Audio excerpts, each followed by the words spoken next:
শেখ হাসিনার জীবন নিয়ে, তার বেঁচে থাকা নিয়ে ভারত রীতিমতো অসহায় হয়ে পড়েছে এবং সে এখানে কোনো রকম মানবিক রাজনৈতিক বা কোনো কূটকৌশল দেখানোর তার সময় নেই। এখন ভারতকে তার নিজের পিঠ বাঁচানোর জন্য লড়াই সংগ্রাম করতে হচ্ছে এবং সেক্ষেত্রে শেখ হাসিনা তাদের মাথার উপর একটা বোঝা হিসেবে রয়েছে। সেটা হলো স্লো পয়জনিং। ধীরে ধীরে ধীরে ধীরে বিষ দিয়ে খুব অল্প সময়ের মধ্যে, যেহেতু সে এইজেড, তো তাকে একেবারে আইসিইউতে পাঠিয়ে দেওয়া, ইনঅ্যাক্টিভ করা, গ্লোবাল মিডিয়াতে তার অসুখগুলো দেখানো, তারপরে একটা সময় তাকে মৃত্যু ঘোষণা করা। আসসালামু আলাইকুম সুপ্রদর্শক, যে কোনো সময় ভারতেই খুন হতে পারেন শেখ হাসিনা, এমনটি ইঙ্গিত দিয়েছেন গোলাম মাওলা রনি, যিনি আওয়ামী লীগের সাবেক একজন এমপি ছিলেন, বড় মাপের একজন নেতা ছিলেন। এই গোলাম মাওলা রনি তিনি বলেন, ভারত তার নিজের স্বার্থের জন্য হাসিনাকে হত্যা করতে পারে। আমরা তার মুখ থেকে বিস্তারিত জেনে আসবো। আসসালামু আলাইকুম রাহমাতুল্লাহি ওয়া বারাকাতুহু। সম্মানিত দর্শক, ভারতে শেখ হাসিনা কেমন আছেন? তিনি কি ভালো আছেন এবং তিনি কি ভালো থাকবেন? তার ভবিষ্যৎ কি? এই বিষয়গুলো নিয়ে আমাদেরকে চিন্তা করতে হবে। শুধু আওয়ামী লীগের লোকজন নয়, বিএনপির লোকদেরও চিন্তা করতে হবে। এর কারণ হলো, আমাদের যে বৃহৎ প্রতিবেশী রাষ্ট্র, ঘুরে ফিরে তাদের সঙ্গে আমাদের একটা সম্পর্ক রাখতে হবে। প্রয়োজনে ভারতে যেতে হবে, ভারতের লোকজনও আমাদের নিকট আসবে। এবং শেখ হাসিনার জমানাতে যে প্রোটোকলগুলো ভারতের সঙ্গে স্বাক্ষর হয়েছে, এই প্রোটোকলগুলো, এই চুক্তিগুলো, এই বিনিয়োগগুলো, এইগুলোর ভবিষ্যৎ কি এবং এইগুলো নিয়ে বর্তমান যে সরকার, তাদের যে চিন্তা চেতনা এবং সিদ্ধান্তের উপর ভারত বাংলাদেশের ভবিষ্যৎ সম্পর্ক, ভবিষ্যৎ সীমানা নির্ভর করছে। ফলে আমরা একটা মারাত্মক ডেঞ্জার জোনে আছি। এক। দ্বিতীয়ত, ভারত শেখ হাসিনাকে আশ্রয় দিয়েছে কিনা, দেবে কিনা? যদি ভারত আশ্রয় দেয়, তাহলে পরিণতি কি হতে পারে?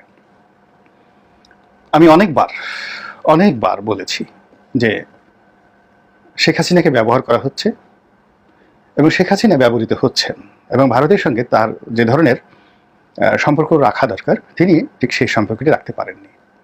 তিনি বারবার ভারত দ্বারা অপমানিত হয়েছেন। অপমানিত হয়ে তিনি ঘুরে দাঁড়াতে চেষ্টা করেননি। তিনি যদি ঠিক 2015 সন থেকে চীনের সঙ্গে একটা ঐতিহাসিক সম্পর্ক স্থাপন করে ফেলতে পারতেন, তাহলে আজকের এই যে পরিণতি, এটি তাকে ভোগ করতে হতো না। চীন যেভাবে ওন করে, যেমন দেখুন চীন শ্রীলঙ্কাকে ওন করছে, ফলে রাজাপাকসে পরিবার আবার রাজনীতিতে ফিরে এসেছে এবং সামনে যে প্রেসিডেন্ট নির্বাচন হবে, সেখানে সেই রাজাপাকসে পরিবার আবার নতুন করে পুনর্বাসিত হতে যাচ্ছে। তারা পালিয়ে গেছে বটে, কিন্তু ক্ষমতাটা রাজাপাকসের যে দল, তাদের হাতেই ছিল। এই হলো বাস্তবতা। এভাবে চীনের নতুন যে উপনিবেশগুলো রয়েছে আফ্রিকাতে, এশিয়াতে, সব ক্ষেত্রেই তারা কিন্তু তাদের যে নীতি অত্যন্ত স্ট্রংলি তারা সেটা বাস্তবায়ন করে যাচ্ছে। আপনি উত্তর কোরিয়ার কথাই চিন্তা করুন। উত্তর কোরিয়াকে কিন্তু চীনই বাঁচিয়ে রেখেছে। সারা দুনিয়া চেষ্টা করেও উত্তর কোরিয়া একটা পশম ছিঁড়তে পারছে না। রাশিয়ার সঙ্গে চীনের যে সম্পর্ক, আবার এখন এই সময়টিতে সৌদি আরব যেভাবে মার্কিন যুক্তরাষ্ট্রকে উঠাচ্ছে বসাচ্ছে, তার পিছনে চীনের একটা মদত রয়েছে। একইভাবে ইরানের সঙ্গে চীনের যে সম্পর্ক, এই বিষয়গুলো শেখ হাসিনা বিশ্লেষণ করতে পারেননি, সিদ্ধান্ত নিতে পারেননি। আর সিদ্ধান্ত নিতে না পারার কারণে এইবার ক্ষমতায় এসে তিনি যখন চীনে গেলেন এবং সেখান থেকে তিনি অপমানিত, লাঞ্ছিত হয়ে শূন্য হাতে বাংলাদেশে ফিরে আসলেন এবং ফিরে আসার পর যে সংবাদ সম্মেলন করলেন, সেখান থেকেই তার পতন শুরু হয়ে গেল। আল্লাহ রাব্বুল আলামিন কিন্তু তাকে ইঙ্গিত দিয়েছিলেন যে তোমার পতন সন্নিকটে। এটা তিনি বেজিংয়ে বসে অনুধাবন করতে পারেননি। এবং তার আগে যখন একটার পর একটা বেনজির কাণ্ড ঘটলো, ছাগল কাণ্ড ঘটলো, আসাদ কাণ্ড ঘটলো, এটাও কিন্তু তার জন্য একটা ইঙ্গিত ছিল। হোয়েন ব্যাড ডেজ কাম, খারাপ একটা সময় আসে, তার কিছু ইঙ্গিত আল্লাহ রাব্বুল আলামিন দিয়ে দেন। তো যা হোক, যেটা বলছিলাম সেটি হলো, শেখ হাসিনা সেই জিনিসটি বুঝতে না পেরে তিনি একবার দিল্লিমুখী হয়েছেন, একবার আমেরিকার সাথে বন্ধুত্ব করার চেষ্টা করেছেন, লবি নিয়োগ করেছেন, আবার চীনের দিকে ঘোরাফেরার চেষ্টা করেছেন। আর এই দিকে তিনি যে চোরটা তৈরি করেছিলেন, বদমাশ তৈরি করে ফেলেছিলেন, সেই বদমাশগুলো বাংলাদেশ ব্যাংক থেকে শুরু করে দেশীয় অর্থনীতিকে বিভিন্নভাবে ছিদ্র করে পুরো একেবারে ঝাঁঝরা করে ফেলেছিল। ফলে গণভবনে তার যে অবস্থানটা আসলে শেষ মুহূর্তে জাহান্নাম হয়ে পড়েছিল শেষের কয়েক মাস, মানে বিশেষ করে এই দামি নির্বাচনের পর গত 7 মাসে। তো যেটা বলছিলাম, এখন তিনি দিল্লিতে গিয়েছেন। এই দিল্লিতে যাওয়ার পেছনে অনেকগুলো কারণ আছে। তিনি বাংলাদেশ থেকে প্রথমে হেলিকপ্টারে করে কোথায় গিয়েছেন? ঢাকা এয়ারপোর্টে, না আগরতলাতে, না কলকাতাতে, না দিল্লিতে? এখনও অমীমাংসিত। খবর বেরোচ্ছে যে তিনি প্রথমে এমন একটি জায়গাতে গিয়েছেন হেলিকপ্টারে, এবং সেখান থেকে তাকে বিমানে করে, প্লেনে করে তাকে দিল্লিতে নেওয়া হয়েছে। আবার দিল্লিতে নেওয়ার আগে দিল্লির কর্তৃপক্ষ যথেষ্ট সময় নিয়েছে তাকে তৃতীয় কোনো দেশে পাঠিয়ে দেওয়ার জন্য, এবং এখনো পর্যন্ত দিল্লি সেই চেষ্টা করে যাচ্ছে তাকে ইংল্যান্ডে বা অন্য কোনো দেশে পাঠানোর জন্য। কিন্তু আজকের এই দিনটি পর্যন্ত শেখ হাসিনার জন্য কোনো সুসংবাদ নেই যে তিনি তৃতীয় কোনো দেশে স্থায়ীভাবে থাকবেন বাকি জীবন পরিবার পরিজনকে নিয়ে। তারা তাকে রাজনৈতিক আশ্রয় দেবে, অথবা ভারত তাকে রাজনৈতিকভাবে আশ্রয় দেবে, প্রোটেকশন দেবে, এবং তার চলাফেরার স্বাধীনতা এবং রাজনীতি করার স্বাধীনতা তাকে দেবে। যেভাবে ইংল্যান্ডে তারেক রহমান সাহেব আশ্রয় পেয়েছেন, ঠিক এরকম আশ্রয় ইংল্যান্ডে তো তিনি পাচ্ছেন না। ভারত তাকে এরকম সুযোগ দেবে যে তিনি ওখানে বসে স্কাইপিতে বাংলাদেশে বসে আওয়ামী লীগের লোকদের সাথে কথা বলবেন, এই সুযোগ তাকে ভারত দেবে। এটা বলতে গেলে অসম্ভব একটি বিষয়। কারণ কি?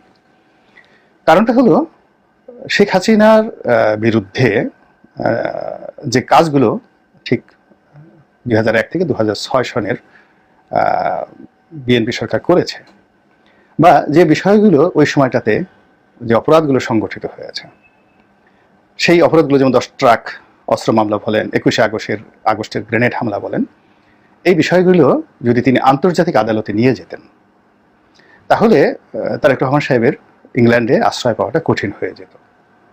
তো তিনি যে ভুলগুলো করেছেন বা যে কাজগুলো করেননি, হয়তো তার হাতে ওইরকম বিএনপির বিরুদ্ধে তথ্য এবং উপাত্ত ছিল না, বা এই চিন্তাও তার মাথায় আসেনি, কিন্তু তার অত্যাচার এবং তার জুলুমে 2009 থেকে এখন পর্যন্ত মানুষের যে মন এবং মস্তিষ্কে নিত্য নতুন তথ্য উপাত্ত এমনভাবে যুক্ত হয়েছে, ফলে শেখ হাসিনা রেজিমের যত বিষ বাষ্প রয়েছে, যেমন 75-এর 15ই আগস্টের যে মহা দুর্যোগ, দুঃখজনক ঘটনা যারা ঘটিয়েছে, তারা খুব সহজ সরল কষায়ের মতো চিন্তা করেছে যে বঙ্গবন্ধু এবং তার পরিবারকে যদি মেরে ফেলি, এই পরিবারের রক্ত যেখানে যেখানে আছে খুঁজে খুঁজে সব শেখ মারো, তাহলেই বাংলাদেশে আওয়ামী লীগ রাজনীতি শেষ হয়ে যাবে।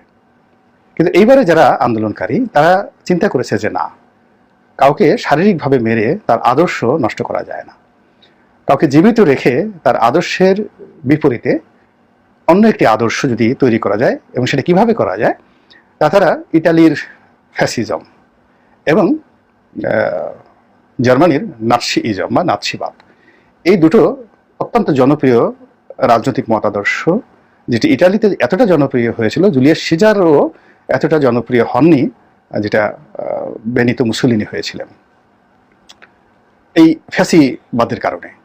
আবার হিটলারের যে নাৎসিবাদ, এই নাৎসিবাদটি দ্বিতীয় বিশ্বযুদ্ধের আগ পর্যন্ত সময়ে এতটা জনপ্রিয়তা পেয়েছিল যে আজকের জার্মানি, তার আগের যে ইতিহাস, এটাকে বলা হয়তো প্রুশিয়া। প্রুশিয়ার আগে এটি ছিল অস্ট্রো হাঙ্গেরিয়ান ডাইনেস্টি। কোনো যুগেই রাইন নদীর তীরের এই ভূখণ্ডটিতে কোনো রাজনৈতিক মতাদর্শ এত জনপ্রিয়তা পায়নি নাৎসিবাদের মতো করে। তো এই দুটো মতবাদকে চিরতরে আমেরিকা, যারা বিজয়ী শক্তি, তারা জ্ঞান দিয়ে, প্রজ্ঞা দিয়ে, বুদ্ধি দিয়ে, পরামর্শ দিয়ে ও পুরো সমাজে এতটা নিন্দিত, ঘৃণিত করে ফেলেছে, ওই দুটো মতবাদ আর ওখানে পুনর্জাগরণ সম্ভব নয়। তবে ইটালির অবস্থা আমি জানি না, জার্মানিতে এখনো পর্যন্ত হিটলার সবচেয়ে জনপ্রিয় ব্যক্তিত্ব, এখনো পর্যন্ত। এই বাস্তব সত্যটি বুঝতে হবে। তো বাংলাদেশে যে আওয়ামী লীগ, তাদের যে রাজনীতি, তাদের যে মতাদর্শ ও শেখ হাসিনার ভবিষ্যৎ এবং তার বংশধরদের রাজনৈতিক ভবিষ্যৎ, এটিকে কাগজে কলমে আইনের মার প্যাচে দেশে এবং দেশের বাইরে পুরো ধ্বংস করার জন্য সকল প্রস্তুতি এই দেশের সিভিল সোসাইটি, দেশে এবং দেশের বাইরে অনেক পক্ষ সময় সেই জিনিসগুলো রয়েছে। ফলে সামনের দিনগুলিতে আন্তর্জাতিক আদালতে মামলা হওয়া এটি সময়ের বিষয় মাত্র। দেশে ইতিমধ্যে অনেকগুলো মামলা হয়েছে, আরো অনেক মামলা হবে, এবং এত তরতাজা উপাদান রয়েছে এই মামলার, হত্যাকারী হিসেবে, খুনি হিসেবে। এবং সেখানে অন্তত এই মামলাগুলোতে আওয়ামী লীগের যদি বলা হয় 1 লাখ লোককে ফাঁসিতে ঝুলিয়ে তাদের মৃত্যু কার্যকর করতে হবে। আওয়ামী লীগ জামাতের নেতাদেরকে ফাঁসিতে ঝুলিয়ে মনে করেছিল যে বিরাট কিছু করে ফেলেছে। তো জামাতের কয়জনকে ফাঁসি দিয়েছে? এখন যে হত্যাকাণ্ডগুলো ঘটেছে, সেই হেফাজতের সময় যে ম্যাসাকারগুলো হয়েছে, বিডিআরের যে কিলিং হয়েছে, পিলখানা কিলিং, সেটি, আর এই যে ছাত্র জনতার গণ অভ্যুত্থান, এই সময়টিতে যে প্রাণহানি হয়েছে, সব কিছুর যে তথ্য প্রমাণ রয়েছে, ডকুমেন্ট রয়েছে, সেই ডকুমেন্ট ব্যবহার করে আওয়ামী লীগের 1 লাখ লোক, কম করে হলেও 1 লাখ নেতা কর্মী, আমলা কামলা, পুলিশকে ডাইরেক্ট ফাঁসিতে ঝুলিয়ে মারা, ফায়ারিং স্কোয়াডে মারা, এটার কোনো বিষয় না, আইনগত বৈধতা রয়েছে। এবং এই জিনিসগুলো নিয়ে দেশে এবং দেশের বাইরে যত বেশি এটা প্রচার হবে, এই বিচার চলবে, ভারত সারা দুনিয়াতে তত বেশি নিন্দিত হতে থাকবে। এবং তারা শেখ হাসিনাকে আশ্রয় দিয়েছে, প্রশ্রয় দিয়েছে, এবং তার মাধ্যমে তিনটি নির্বাচন এবং বাংলাদেশের এরকম জেনোসাইড তারা চালিয়েছে। বিশ্ব রাজনীতিতে ভারত রীতিমতো এক ঘরে হয়ে যাবে এবং আমাদের এই ভূখণ্ডে রীতিমতো নিষিদ্ধ হয়ে পড়বে। এবং ভারতের থিঙ্ক ট্যাঙ্ক যারা রয়েছেন তারা এটা খুব ভালো করে জানেন। এবং ভারত যদি এই বিষয়টি নিয়ে বাড়াবাড়ি করে, তাদের এই 7 সিস্টারগুলো তাদের হাতছাড়া হয়ে যাবে উইদিন 1 থেকে 2 বছরের মধ্যে। অর্থাৎ এখানে যদি বর্তমান সরকার চীনের সহযোগিতা নেয়, তাহলে ভারতের 7 সিস্টার ছিন্ন বিচ্ছিন্ন হয়ে যাবে, কিচ্ছু করার থাকবে না তাদের।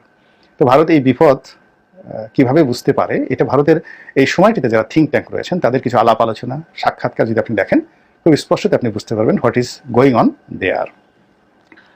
তো সেই কারণে ভারত থেকে শেখ হাসিনাকে যত দ্রুত তারা বের করে দেওয়ার চেষ্টা করবে।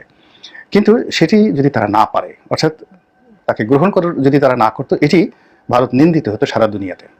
কিন্তু তারা সেটা গ্রহণ করেছে। এখন এটি বর্জন করার জন্য এমনকি তারা সর্বশেষ চেষ্টা করবে ভুটানে পাঠানোর জন্য, কিংবা তারা চেষ্টা করবে যে তাদের যে দ্বীপপুঞ্জগুলো রয়েছে, যেমন নেপোলিয়ন বোনাপার্টকে পুনর্বার করা হয়েছিল, তাকে পাঠানো হয়েছিল সেন্ট হেলেনা দ্বীপে, এরকম তাদের যে দ্বীপগুলো রয়েছে সেখানে শেখ হাসিনাকে পাঠানোর চেষ্টা করা হবে। তাকে গ্রেপ্তার দেখানো হতে পারে, তাকে সেখানে বিচারের মুখোমুখি করা হতে পারে, একেবারে সর্বোচ্চ ভালো যে জিনিসগুলো, অথবা তাকে বাংলাদেশে ফেরত পাঠাতে হবে, আন্তর্জাতিক আদালতে তুলে দিতে হবে। এই দুটোই ভারতের জন্য ভীষণ রকম অস্বস্তিকর এবং ভারতের অভ্যন্তরীণ রাজনীতিতেও বিভেদ, বিসংবাদ, এমনকি দাঙ্গা হাঙ্গামা লেগে যেতে পারে, হিন্দু মুসলিম দাঙ্গা লেগে যেতে পারে শেখ হাসিনাকে দিয়ে। সেক্ষেত্রে যা হয় সেটা হলো স্লো পয়জনিং, ধীরে ধীরে ধীরে ধীরে বিষ দিয়ে খুব অল্প সময়ের মধ্যে, যেহেতু সে এইজেড, তো তাকে একেবারে আইসিইউতে পাঠিয়ে দেওয়া, ইনঅ্যাক্টিভ করা, গ্লোবাল মিডিয়াতে তার অসুখগুলো দেখানো, তারপরে একটা সময় তাকে মৃত্যু ঘোষণা করা, এটাও রাজনীতির ময়দানে একটা দুটো নয়, শত শত হাজার হাজার ঘটনা যুগে যুগে কিন্তু ঘটে আসছে। আফ্রিকাতে ঘটেছে, ইউরোপে ঘটেছে, আমেরিকাতে ঘটেছে, ভারতে ঘটেছে। অনেক রাজনৈতিক ব্যক্তিত্বকে হত্যা করা যায়নি। শিবাজির বিরুদ্ধে প্রায় 20 বছর সম্রাট আওরঙ্গজেব যুদ্ধ করেছেন, কিন্তু তাকে গ্রেপ্তার করার পর তাকে মারা যায়নি। এর কারণ হলো তিনি তখন হিন্দু জনগোষ্ঠীর মধ্যে অবতার বা দেবতা হিসেবে প্রতিষ্ঠিত হয়ে গেছেন। তো আওরঙ্গজেব যদি তাকে মেরে ফেলতেন, সমস্ত ভারতবর্ষের স্থিতিশীলতা বিনষ্ট হয়ে যেত। ফলে তাকে জেলখানাতে রাখতে হয়েছে এবং সুযোগ বুঝে তিনি সেখান থেকে আবার পালিয়ে গেছেন। এরকম আরো অনেক ঘটনা। ইন্দিরা গান্ধী অনেকে মেরে ফেলতে চেয়েছিলেন তাদের নিজের দেশে, তিনি রাম জেঠমালানিকে মেরে ফেলতে চেয়েছিলেন, কিন্তু তিনি পারেননি, শি কুড নট, তিনি পারেননি।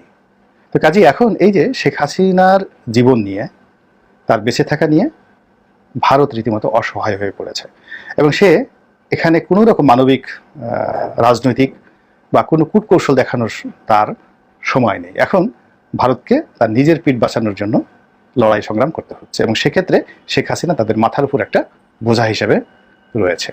আল্লাহ ভালো জানেন। আল্লাহ আমাদেরকে রক্ষা করুন এবং হেফাজত করুন। আসসালামু আলাইকুম রহমতুল্লাহি।